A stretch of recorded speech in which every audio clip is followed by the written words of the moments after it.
Hi, I'm Noam Ital, and welcome to the GovAI podcast. AI is the most powerful technology of our time, and government is still figuring out how to navigate this new frontier. Join me as we explore how artificial intelligence is transforming public service, unlocking potential efficiencies, the risks that no one's talking about, and what happens when innovation moves faster than regulation. Today, I'm thrilled to be joined on the GovAI podcast by Denise Reilly-Hughes, Vermont's Chief Information Officer and Secretary of the Agency of Digital Services. She took on this pivotal role after serving in leadership roles at Microsoft in the private sector. She brings over 20 years of tech and customer strategy experience. And in her state role, she's catalyzed a human-centric modernization that has helped Vermont adopt cloud infrastructure, launch an AI code of ethics that we'll talk about, and embed governance into innovation, which we'll also talk about. And I'm excited to learn more about how you're balancing this approach that is human-centric, policy, but still tech-forward within your organization. So Denise, thank you for joining the GovAI podcast. Thank you for having me. Really nice to meet you. So I always like to start, and especially in your case, you came from the private sector into government. Oftentimes we see the other way around after a long career in public sector. So tell me a little bit about that journey for you after many years with Microsoft and in the private sector, deciding, okay, now is the time to go into public sector. And what was kind of the driving force behind that? That's a very big question. I'm a servant leader. And when you look at the role that technology has played over the last 30 years, it has changed how we operate in every space. And that we didn't know as neighbors, as friends, as colleagues, as employees, as workers, and as leaders, what was next. We were just living in the moment. That it really became evident to me that there is some great opportunity as we start seeing government make this transition, because let's admit it, right? Government shifted so fast and so intentionally during the pandemic to serve where the serving needed to happen and downscale where it didn't. And so when you look at how we can apply technology to accelerate, take on those perspectives of change and adaptability, it was a no-brainer for me to make that shift. I don't think it's going to be, a long-term shift, because I am a creature of change, and I love the change and the transition that happens with it. So we'll see. But right now there's a lot of opportunity in the public sector space. And with the experience that folks have in private sector, I can think that those folks are the ones that can help shepherd through our next iteration in the public sector. So kind of relating to your philosophical approach and seeing the changes there, one thing I saw you speak about is coining this term that technology is the fuel, but not the destination. And oftentimes, especially now, when we talk about AI, a lot of times you find yourself in a conversation where AI is the focus and not what we're actually trying to solve for or what the problem is. I'm curious, give me a little more about that philosophy and how that's guided you in your current role. It's too easy to get hung up around the complexities of the technology. And when you look at state government, you find that it is generations and generations of complexity layered on top of itself and on top of itself. So if we approach solving a problem with tech first, are we only solving the first layer of the problem, or are we actually solving the problem in its entirety in order to achieve what those outcomes are? And we've got to make sure that we're not short-sighted with those outcomes. It's not the immediate fix. It's once you put it out there in public sector, it's out there. The ability to untangle it is going to take more time than it did to put it in place in the first instance. So when I look at technology being the fuel, it is, right? So there's an opportunity when you're sitting at my leadership table that you will hear me say, don't solution that. we're not at that point to solution it yet. Let's really untangle a problem first. And what are we really trying to solve? Almost like a pre-mortem Mhm. versus a post-mortem, right? Let's really uncover, do we hear it right? And so often, and you must see this in the private sector space, that we get in front of a customer, and then now I'm the customer, but getting in front of the customer and want to solve the problem, but we're solving it in what we know. We've already solutioned it. It's our technology. And we've missed the real opportunity to identify what the problem is and understand that I may only have a piece of that, not the whole thing. And in what we're doing, like I said, the layers and layers of history that go into either the technical debt space, the journey. I mean, the technical journey that's happened over the last even 20 years has been amazing. And we're seeing AI adoption happening at an even more accelerated rate than we did cloud adoption, or before that virtualization, and before that, you name it, what was it? So if we can take a bit of a more human approach to how we are both identifying the problem and solving the problem, technology has a natural fit, but we don't build tomorrow's future technical debt at the onset. And that's the risk that I'm trying to mitigate. And complete philosophy, right? Like it's a different approach. And in some aspects we can achieve that. In others, we just need the quick fix. But foundationally, we've got to be prepared for that innovation and change and make the change where it Okay, makes so we're gonna sense. we're gonna slowly like double click into this from the philosophy down to the practical, right? Because we're on the tech side here, going to try to really dig in, and I think one of the you talked about the pace of adoption around AI, and it's accelerating, and that leads to a lot of what you talked about. I think you called this solutioning, right? So kind of just finding solutions that don't have a problem per se. And one of the first things that you decided to do in Vermont was really put forward first a AI code of ethics and focus more broadly on governance as well.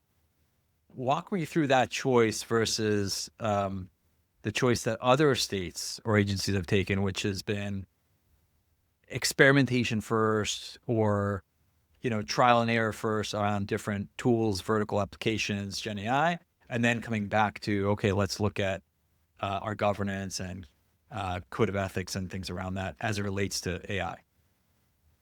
If you go back and read our code of ethics, you'll find that it very much takes that human approach. How are people using it? Give them the safe space and give them the guardrails to be able to test it out, to pilot it, to try it, but do it in an intentional way that says, can I do this? Does it match those guardrails? But also gives us an opportunity as state government to set some foundations around, does that align? It is a good, from my opinion, it's a good approach to start, because if we start with regulation, we're already stifling technology innovation in the right ways. It could also be technology and innovation for the sake of risk mitigation.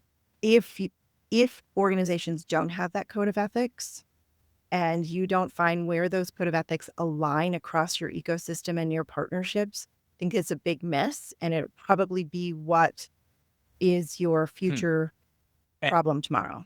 is there a way where you look at generative AI and AI in general and you say, this opens a different aspect of ethics than what I was thinking about earlier in a general sense around technology? What's the change here, if you will? The change, but I mean, when was the last time that you saw a code of ethics around cloud adoption? I can't think of one.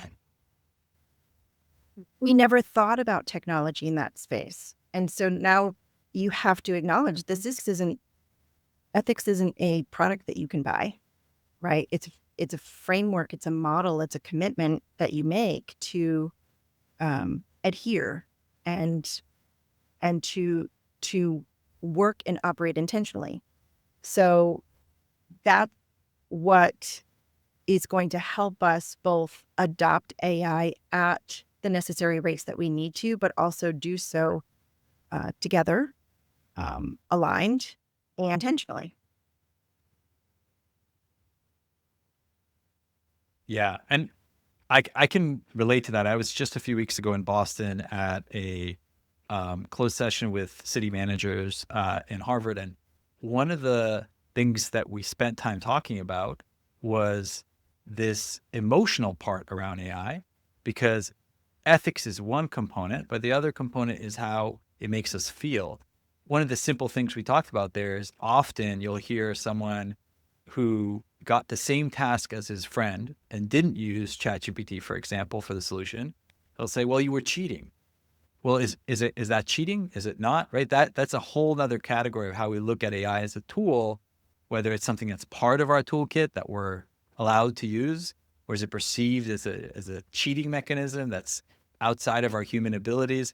So I agree with this whole perspective, because ethics wraps into a lot of things, but it's also how our human behavior around the use of this tool. It's a huge piece of it. And this is completely different from software or cloud. And you talked about that.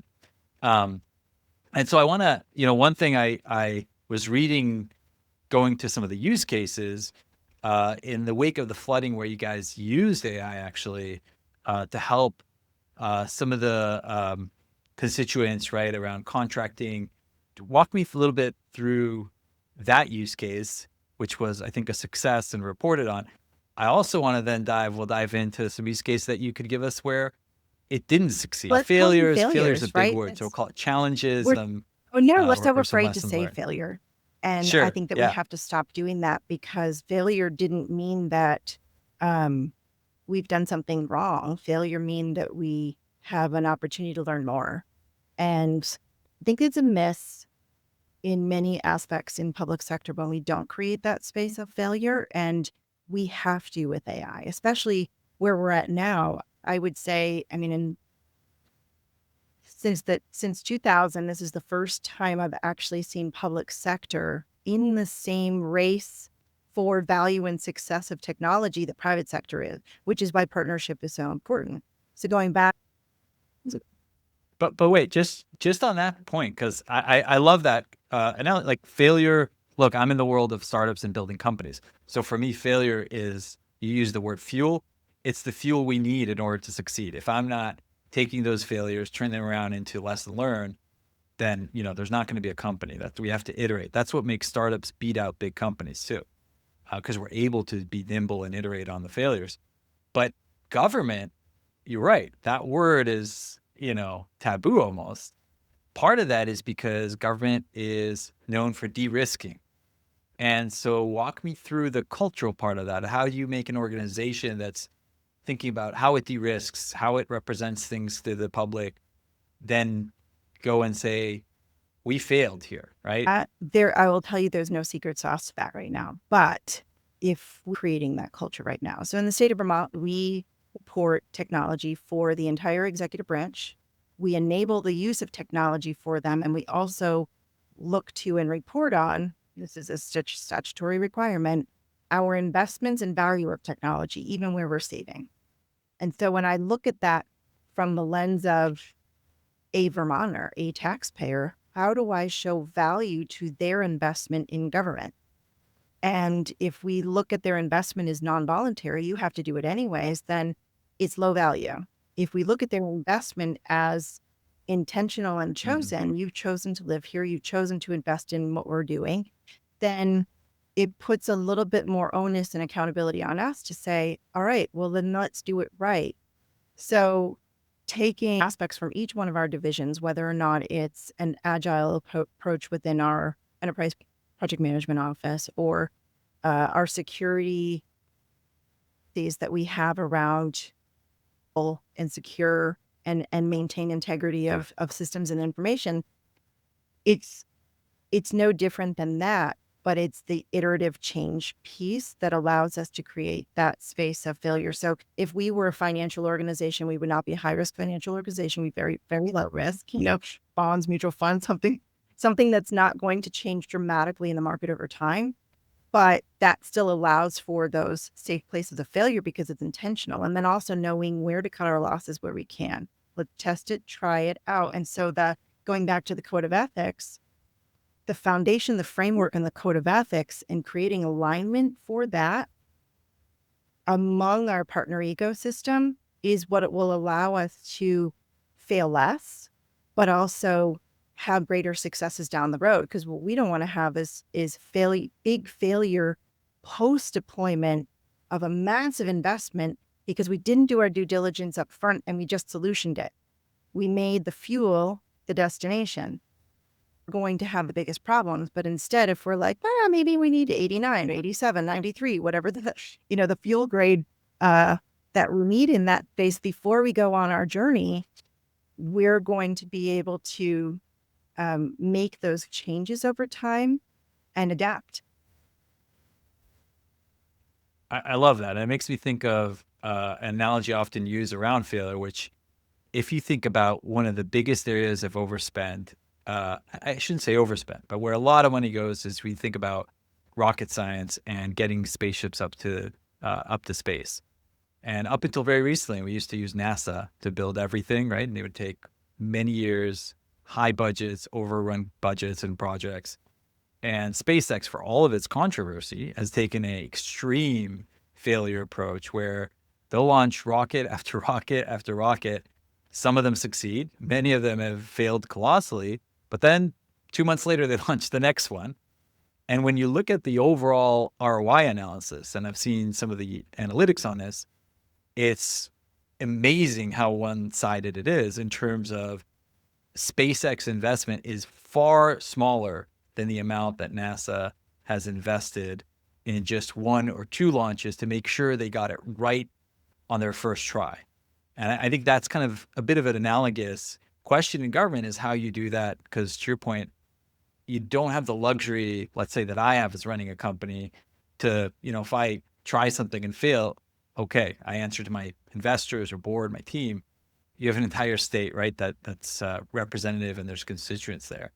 So on that point, let's talk about something that did work, right? Like the flooding. Tell me a bit about how you came up with this use case, how it evolves. And then we'll jump from there to maybe some of the less successful ones or the failures, because you said that's okay to use that word. I would say you can share with us. One of the areas that allowed us to be successful is one, we looked at what our current investments were. What could we do to fix some of the, let's call them secondary or tertiary issues, or that were going to be future issues? And what if we could avoid those issues by putting something in place right away? And as long as the data was there and it was clean, hygiene is going to be really important in these situations. Let's see if we can spin something up to make it easy for the municipalities who are going to, in droves, need access to contracts to stay aligned and maintain the procurement process with integrity, because that's going to carry them through their engagement with FEMA, their approval with FEMA. And so we didn't want to be a blocker, or we didn't want state government to be a blocker for them in something that seems so simple, yet it wasn't the problem that we were worrying about now, right? But we had some folks within my agency that said, but we could do this quick. And so what we did was we used generative AI to source all of our paper contracting that we had available digitally. We knew what contracts were available for external use and keyword availability for them, so that they could easily go in there and just ask, I need all of the paving companies that are on state contracts that I can just send a request out to and get them on board. And this was for every one of the areas of procurement that you could think of. So it wasn't just tech. And did you face any pushback or challenges once you started putting this in place, or was the result so clear cut in its efficiency that it was one-sided positive? There were so many problems to worry about during the floods. There were so many human problems to worry about, that if access to real-time state contracts at the tips, it never became a problem. And so it's a silent success where it didn't have to be a problem first. Mm-hmm. We mitigated it before it was a problem. And we created this opportunity of, let's just expect this, right? Let's expect good. So give us some examples of where this kind of experimentation. Couple scenarios. I'm not going to go into a ton of detail around them. But if you look into some of the areas around health and human services where you have what appear to be some low-hanging fruit areas around automation and better performance and efficiency within work groups, if we can create some automation in the data space. When you start getting into areas where you realize that there is not the levels of hygiene in the data sets that needs to be, or that you can't cleanse it to the point where AI doesn't have a rate of response failure, then we've seen those across the board. But it's got to be early and often. So we don't go 3 years into a massive project and then say, oh, I Yeah. forgot to check that. This is a lot of hands-on upfront, early and often. And given that AI is and demand is being generated at the user level, it's not being generated from IT. So if in order for us to more effectively respond, we've got to make sure that they're at the table as a major stakeholder along the journey with us.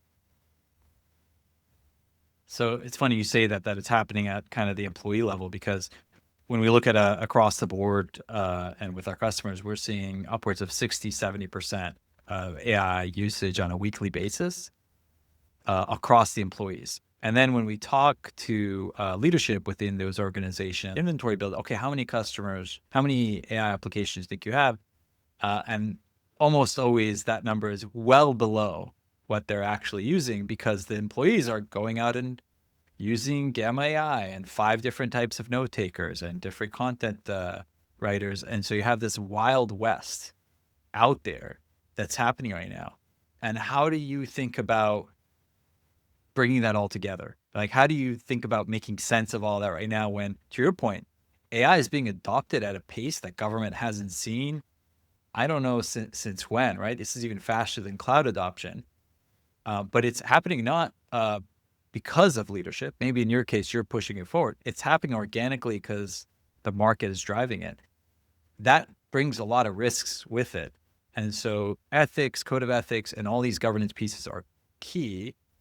But how do you think where that meets kind of the road meets the rubber, and how you manage that across an organization? The stakeholders to the table early and often. So sure, I cannot remember when it first started, but when you look at security and taking annual or every quarter security training for employees, and it became a requirement in some aspects. I think that we even have regulation that requires it in some states, that we've got to start looking at AI similarly. Not that we force people to take training, but the intentional piece. Humans have to be in, and I don't want to say in the loop because that's a whole different conversation, but humans have to be involved in every aspect of building the model with which we leverage AI. And that balance, I mean, that's what keeps us up. That is the new security risk. The other side of the coin with AI, and they're both leveraging data, and they're both using data in their own ways, whether it's protecting it or improving, leveraging, capitalizing on it. And in that main piece, when you start looking at how partners and businesses come to the table when it's to freeware, shareware, or paid for solutions, the risk is much greater in the tools that are consumer available, can enable a basic plugin on a web browser in order to do, I don't know, editing or spell checking. If you go back and look at the data policies that those organizations have, it's not my data anymore. So free the cost, and it's the cost to the user. And if we can start getting folks to understand that it's not the scary person lurking on the other side of the email with a bad link anymore, it is the standard business practices when something is low cost, free, or just available, whether I'm at work or not at work. Yeah, and I love that example, and probably most of us can guess the names that you're mentioning here. But I think I'll say one common area that we see this is on note takers, right? And we don't need to then mention names here, but there are others that are essentially acting like right? Trying to push themselves onto other users as well. And it's touching some of the most sensitive issues. And so I 100% agree with that. But it also raises one other question I want to quickly touch upon before we move on, which is public records and that unique dynamic for government. So for our listeners who I guess are new to the GovTech or new to the space in government, everything you do that is associated to some output, right, can be seen as public records under FOIA, and you guys have a legal responsibility to have the documentation of it. That was fine and manageable, though a huge headache still before AI. When you start thinking of something as simple as note taker, and now every internal meeting being recorded potentially or transcribed, if you allow it, that becomes public record. So how do you think about that challenge of the data labeling and records management and governance and all that public disclosure requests wave that? Good question. I work really closely with the Secretary of State's office, who has in Vermont, it's called FSARA is their acronym. Everybody's an acronym in government, but it's the records organization for the state. And we've been working with them quite a bit around do this and manage the volume and how we can make sure that we're really capitalizing on that, on better use of it. Records have not kept up with technology for decades. It's been a problem for decades. It really has. It's a matter of didn't ever track the failure rating or the accuracy rating of the output of those requests. And they're very manual, very, very, very manual. Look at artificial intelligence, not just from a request or availability of that data, but also who is it going to and what are they doing? And public records are for transparency in government operations. Public records are not for profitability of another organization. Yeah, and that is a complete different set of considerations, right? And that I don't think the private sector fully understands when working with government, which I always try when I have the opportunity. Sometimes I'm speaking to investors, sometimes private sector. But when I have a leader or CIO from a public sector, such as yourself, I always want to give a window for the listeners who are building companies and innovation into this space. You probably get, I don't know how many vendor requests or emails pitching you some form of solution innovation. What's the right way that you've seen it be done where you found value, where you found true partnership, where it worked? And maybe the flip side of that in a short form, where does it not work? Which I'm sure you can give us great. In those shoes, right? So I can appreciate that on where folks are coming from. I will say is on the problem that we're trying to solve, not necessarily on the tech at the onset. The tech is great. Tech's always going to be great in its own space. And so how we can take the concept of that space and wrap it around what the real problem is and make sure that there's a path to get there. So I know folks talk about procurement, and that's always the easiest thing to dive into, but this is more of the, we've been talking about ethics. This is more of the, do your ethics align to that of public sector? Can you be ready to take on the responsibilities, both the risks and the reward of what has to happen in public sector? Because it's not only our brand, but it's your brand too. Ready for that. And you can't maintain standards in that space. Maybe it's not the right market for you. And that's okay. There's other markets. I think one of the areas that we find often is in the professional services space, along with the product spaces. Well, is it okay now that we're live that we can use folks from outside the country to do development work on production data? The answer is always going to be no. We have legal jurisdiction to protect state data outside of the United States. So why would we ever want to operate like that? And so I think that you had another podcaster over in the beginning of the summer on talking about this, but from a different perspective, is to really open about that, understand what your solution is, understand the details. And if you leave that meeting saying, I'm not sure, I'm going to have to get back to you, it's okay if you have to walk away, right? Don't sell it because you have to. Sell it because it's the right thing to do. Yeah, and I think the one thing I've learned over the years, the advantage is when you do it right with your government partner, you're there to stay. And Yes. that's a big advantage. So playing the long game, I guess, is kind of summarizing what you're saying here, that it's a lot about that long-term partnership. Yes. So I want to finish on this last question. We talked a little bit about, or most of our conversations about the here and now, about the present. AI is moving really quickly. If we had this conversation 2 years ago, it would have looked extremely different, right? We would have talked about how ChatGPT does cool things with writing Shakespeare songs, not actually doing interesting tasks. It was the party trick. We clearly have moved forward. Now we're talking about agentic AI and other things moving forward. So let's try and guess 5-10 years forward. You're, in this role, you have kind of the magic wand or crystal ball of seeing to the future. What does Vermont look like? It's like your organization, right? In terms of where AI is embedded, what benefits does it bring? What big challenges does it open for you as well? You have really big questions in there. Thank you. I'll take that as a compliment. No, they are great because they're things that we think about all the time. And I'm a realist. I'm confident about 5-year increments, right? The first 2 years are going to be a lot more detailed. The third one is going to be predictive and likely possible. 4 and 5 is going to be adaptable, right? Like we less detail, less specifics, but that outcome is still here.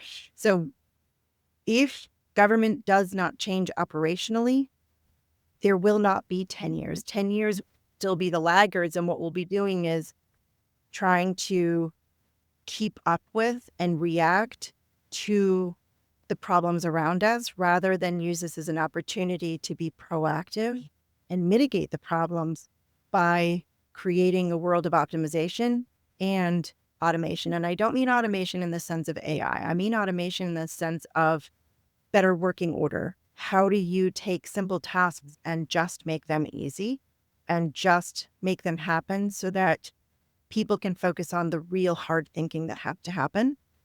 Taking that organizational change right now, we are reorganizing our agency into an optimized model so that we can adapt and respond as the needs change and also be prepared for that next iteration of automation. And that also is where government stops being voluntary and starts actually being value-based serviced. So we're going to come back in 5 years and re-record and see where we are on all of this. But Right. I want to thank you for this conversation, Denise. And I think there's a ton of interesting insights and nuggets that you gave us here. So thank you for the time and thank you for your leadership also in Vermont and for this conversation today. Thank you. Great to speak with you. That's it for this episode of the GovAI podcast. AI is reshaping governance in real time. And as we've seen, the path forward is filled with both promise and complexity.